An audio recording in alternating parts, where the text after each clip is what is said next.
Welcome to NHK's Radio English Conversation Program. I'm Marcia Krakauer. Hi, everybody. I'm Jeff Clark. We're here to enjoy learning English together.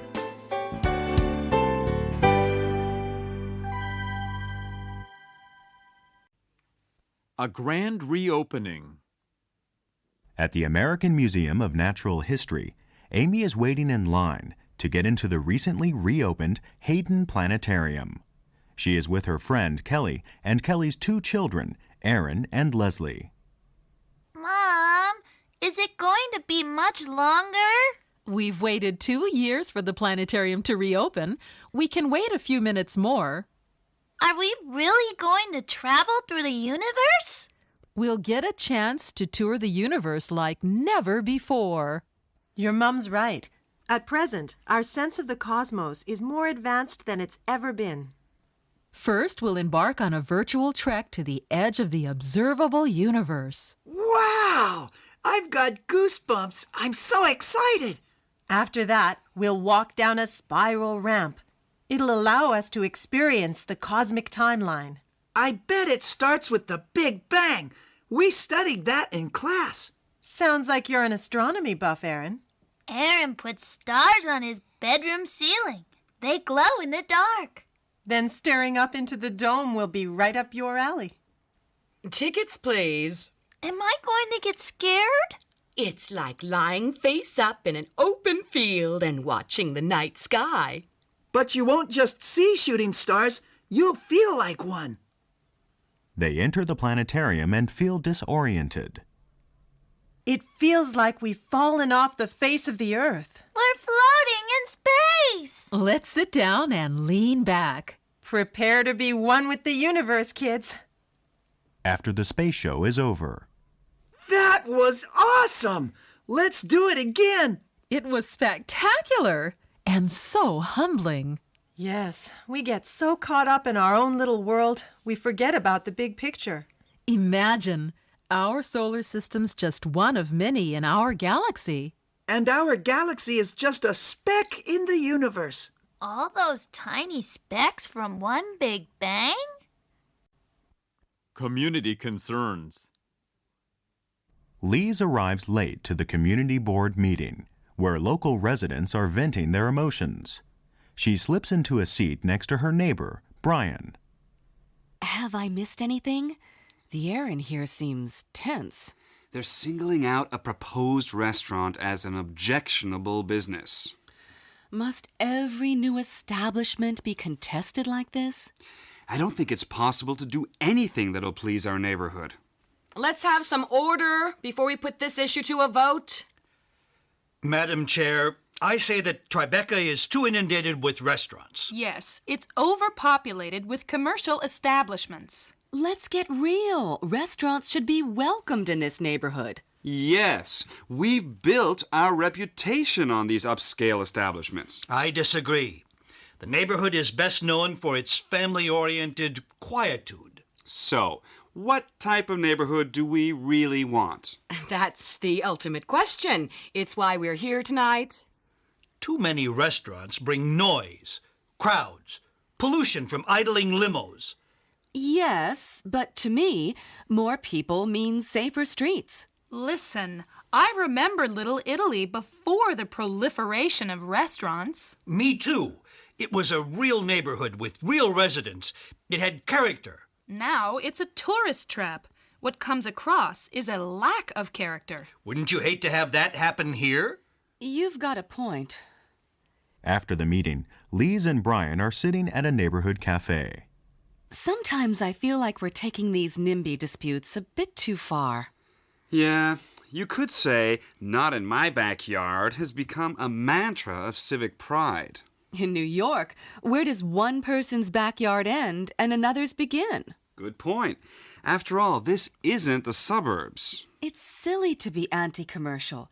These establishments help make New York, New York. There's more to it than that. Where else could we go to complain after community board meetings?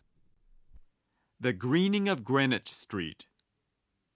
Joel joins Lise and her husband Mike on a bike tour of their downtown neighborhood, which is riddled with road construction. Is this your idea of relaxation? What's the matter, Joel? Can't you even take a few bumps in the road? It's like an obstacle course down here. I know what you mean. All this road work makes it hard to maneuver. Can't we take another route? No, just keep your eyes on the potholes. How can you live with all this construction going on in your neighborhood? It helps to know that it's temporary. But it can get on your nerves, especially the noise. Look out for that pothole, Joel. As Joel averts the pothole, a taxi swerves by and honks its horn. Hey, buddy, watch where you're going. Give me a break. I'm new to the neighborhood. Looks like the city's tearing the streets apart. This is only the first phase of the project. In the next phase, the roads get narrowed and repaved. After that, trees get planted. That's my favorite part. Sounds positively rustic. The city calls it the greening of Greenwich Street. You won't even recognize this area when they're through. What motivated the city to become so in tune with the environment? It's more like being in tune with the times. Yeah, the residents just got tired of looking at asphalt and concrete. But this area's got plenty of parks. These days, people want more greenery integrated into the city landscape. Makes sense. I'd rather look at a tree than a parking meter any day. The sacred earth. Margot and Amy are sitting around the office, discussing recent events. Didn't you just go to the Earth and Science exhibit at the planetarium? Yeah, it was spectacular. You should go see it. Maybe I should hurry. I hear they may have to return that 15-ton meteorite to a group of Native Americans. What are you talking about? That's one of the museum's greatest treasures. I read somewhere that a tribe in Oregon wants it back. Wants it back? What makes them think it's theirs in the first place? Scientists believe that the meteorite fell to Earth 10,000 years ago. That's before the tribe even existed. Yes, but it was on their land. They called it Tomanowos, or sky person. I suppose they consider it a sacred object. The water that collected in the meteorite's craters was believed to be holy. But it's been at the museum since the turn of the century. Why do they want it back now? In 1990, Congress passed the Native American Repatriation Act. So the tribes now have the power to recover ancestral objects and relics. Exactly. And they've set their sights on that meteorite. But it belongs in a museum. It's a scientific wonder. Some might say it has more meaning to that tribe. But then it wouldn't be fair to the millions of school children who won't have access to it. Amy, you're of Chinese descent. What does that have to do with this? I'm just surprised you don't support the notion of ancestral preservation.